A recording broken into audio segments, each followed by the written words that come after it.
So welcome to another episode of DxTalks, and really we are glad to have this episode 118th in season 5. And our digital leader platform today is really enabling us to meet new people, to meet new innovations in different spaces. And today our topic is about innovation in the medical field.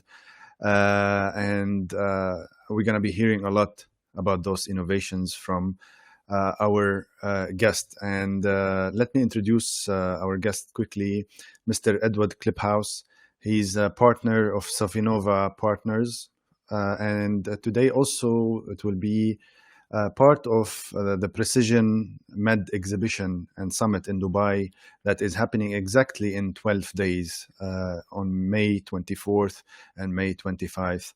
So we are bringing our guest also to highlight the importance of the medical enhancements in the world, of course, and then how it will somehow affect also the region.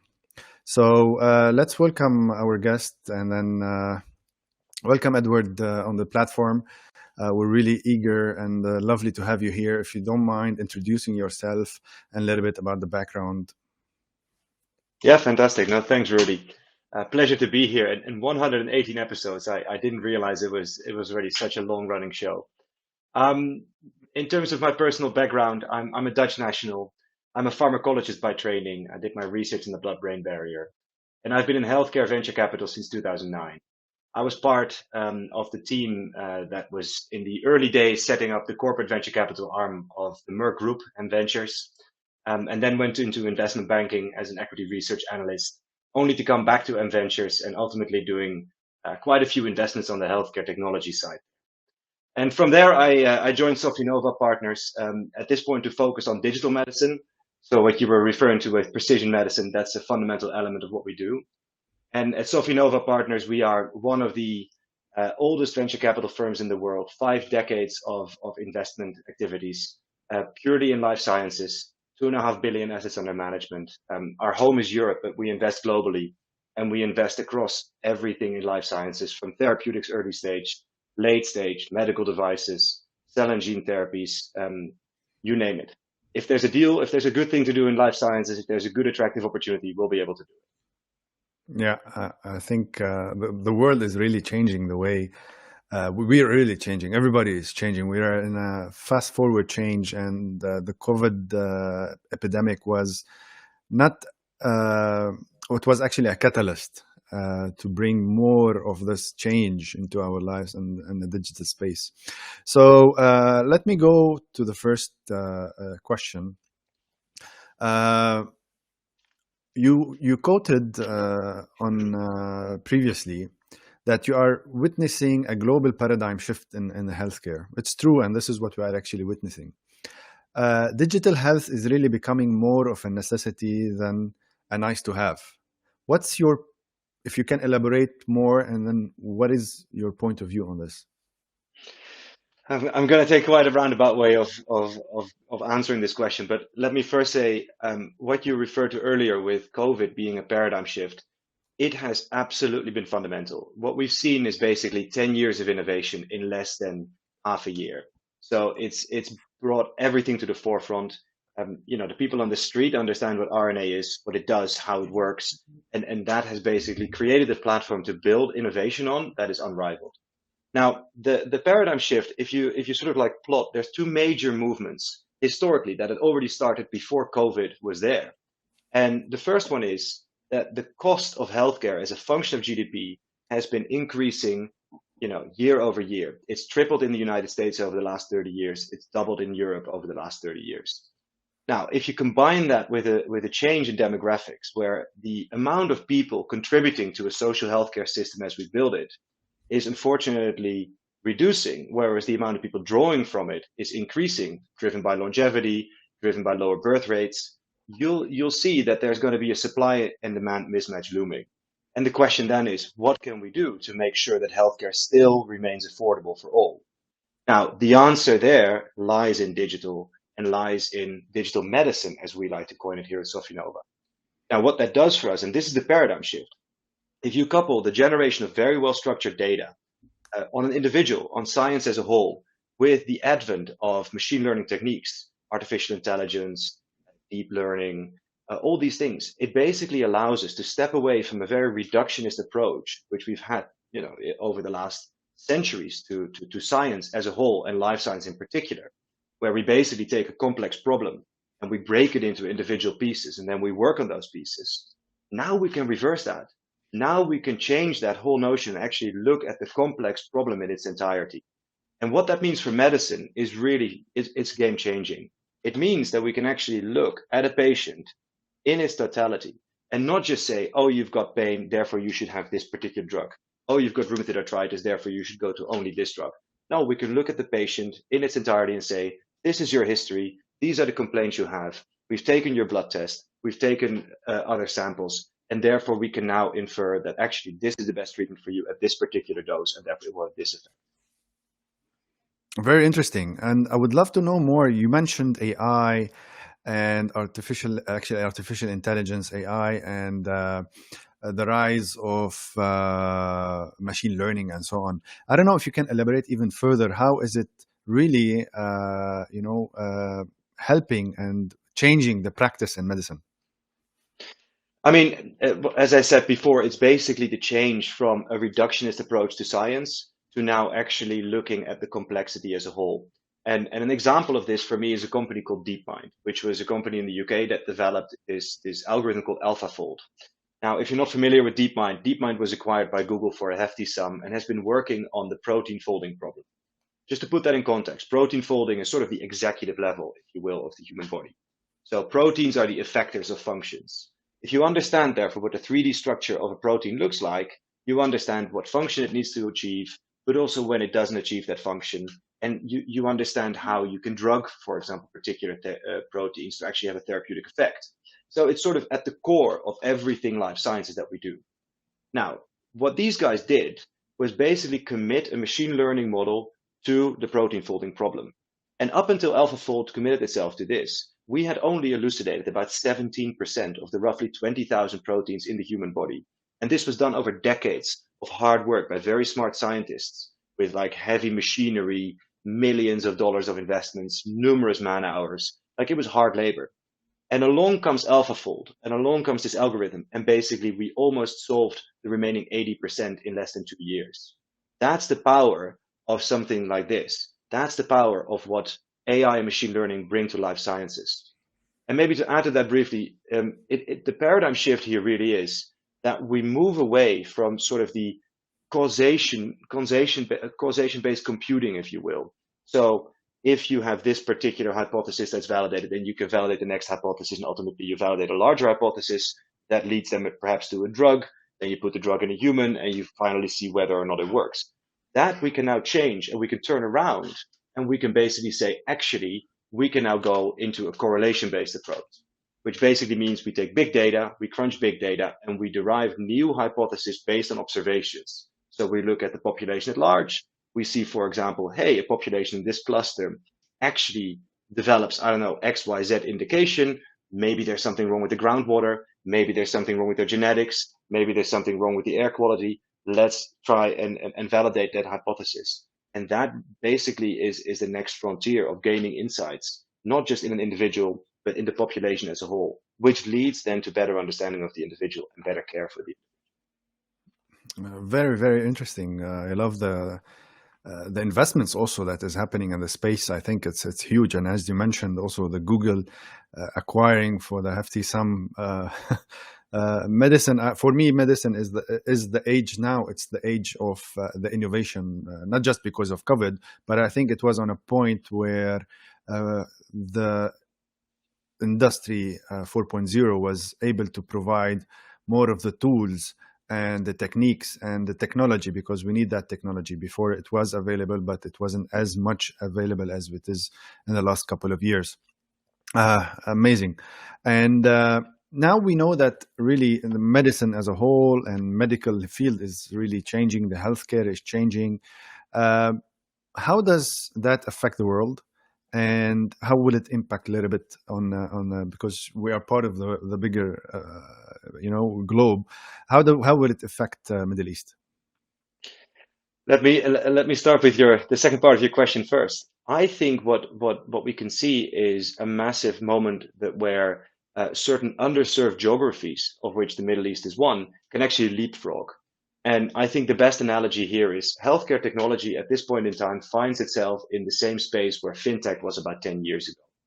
And so by that analogy, if you look at the payment-based system in sub-Saharan Africa and how they have jumped from having to need physical banks and bank accounts to make payments to using mobile as a platform to do that, the same analogy holds truth for healthcare.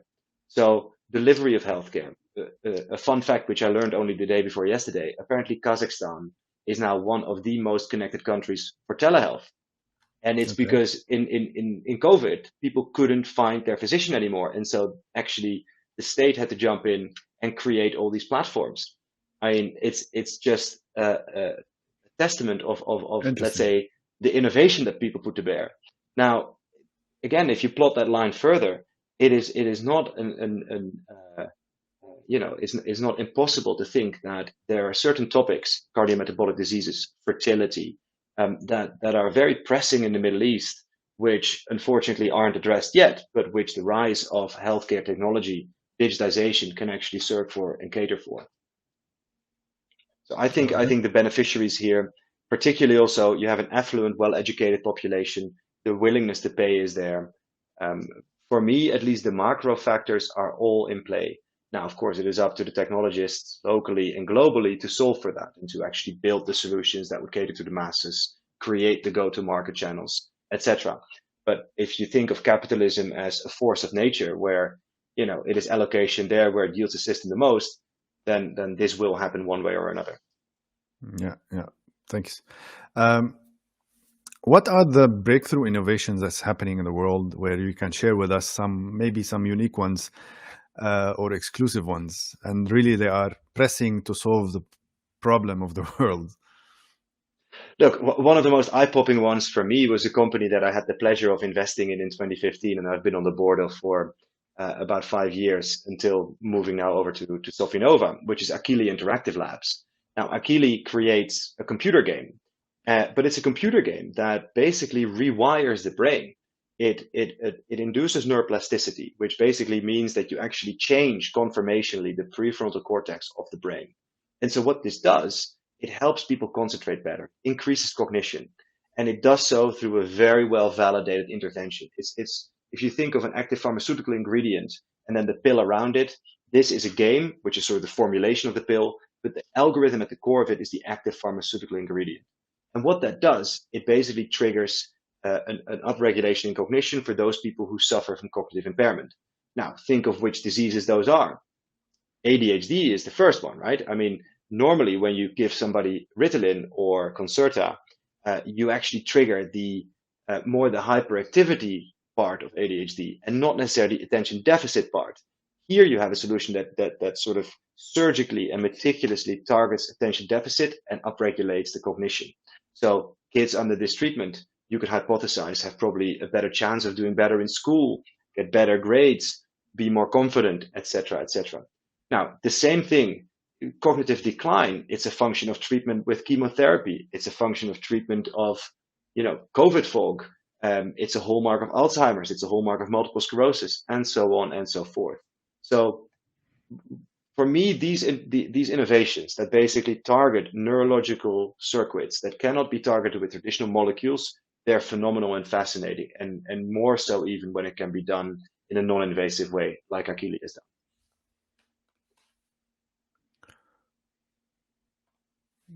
Yeah, thanks for the update. I think we are living in a breakthrough time where innovation is really a key, not just the technology part, because it is enabling us to do many other things. Let me ask you before rounding this up, what are we gonna expect to see in the conference, especially that your company is really heavily involved. Sofinnova partners. Do you mind telling us more? What do we gonna be expecting? What are your involvements? What are we gonna be seeing? So, first of all, my partner Simon and I, we are going to be at the conference for the simple reason that we believe that this is a fantastically interesting opportunity for us to learn more about a market that has traditionally not been served as well as other markets, yet that is now at a point of maturity that it really is opening up. And so that's first and foremost. Then secondly, the amount of innovation coming from the region and some of the mission statements being put out by some of the key decision makers in the region actually create momentum. And we want to be part of that. We want to be part of the dialogue. We want to understand what is going on there. Now, for people therefore joining the conference, what they can expect is precision medicine as a whole basically has a promise that is multifactorial. It has a promise to regard the individual. So instead of dosing an individual on a milligrams per kilogram basis, you now get to dose an individual really on, the individual's needs. So technologies that cater to that, technologies that cater, for example, to better analytics on an individual, technologies that serve, for example, better or more expedited drug discovery and drug development. Those are some of the technologies that will be on show there. Then equally, we will have people from the region itself. So policymakers, decision makers from the region, which basically kickstarts a whole different dialogue. What do you need to be mindful of when you do business in the region? Which is something I'm particularly intrigued by. I want to learn about, some of the local challenges and some of the local opportunities. And then the third area is just, there's going to be global investors, both from the region, who originate from the region and invest globally, as well as global investors like myself who come to the region. And so with all that, you get a melting pot of internationally cutting edge technologies, local decision making and opportunities, together with capital both from the region and internationally. So all that should at least spark a very interesting dialogue and hopefully some sharing of very constructive ideas. Very interesting, and thanks for the update, and for our audience who will be participating on 25th and 24th and 25th of May. Make sure to attend your session also to know more also what's happening. There will be 55 revolutionary leaders also on this platform. So make sure to join the field from Dubai or from Sofinnova or from other platforms. And I just want to say also, if you want to register, just scan this QR code where it will directly send you to the registration so you can attend directly. And by the way, for registration, it's free. So you can attend and then discover what's the latest as an attendee, what's the latest updates in the medical field, what's the latest evolution, technology, and innovation.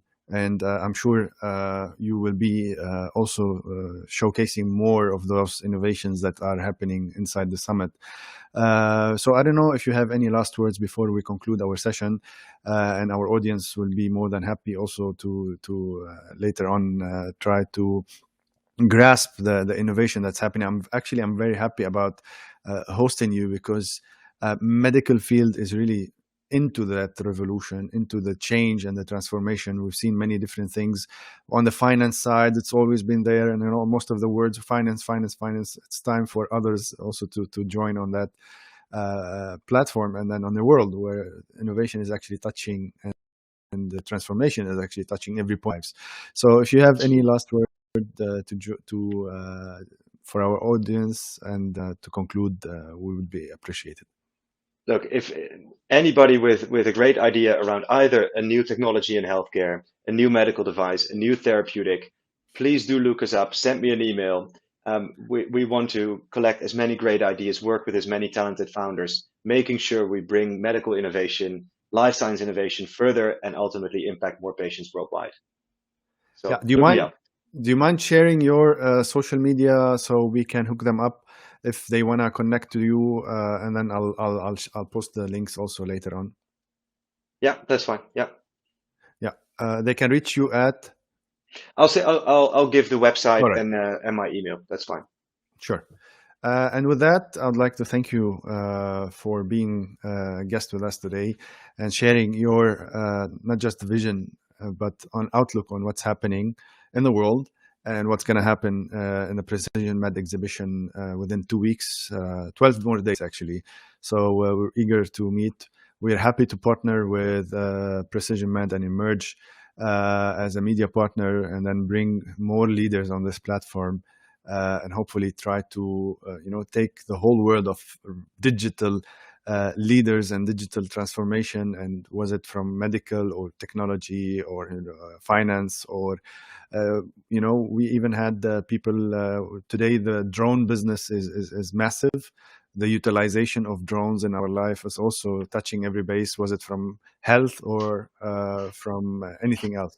So thank you again. I'm really happy, Edward, for you being with us. And with that, I would like to thank you again. And we will see you soon with another episode that will be broadcasted next week. And stay tuned. I will be sharing all of our posts in the chat and in the description. So check them below. So welcome again, and thank you again for being part of DxTalks, the Digital Leaders platform. Cheers, and see you next week.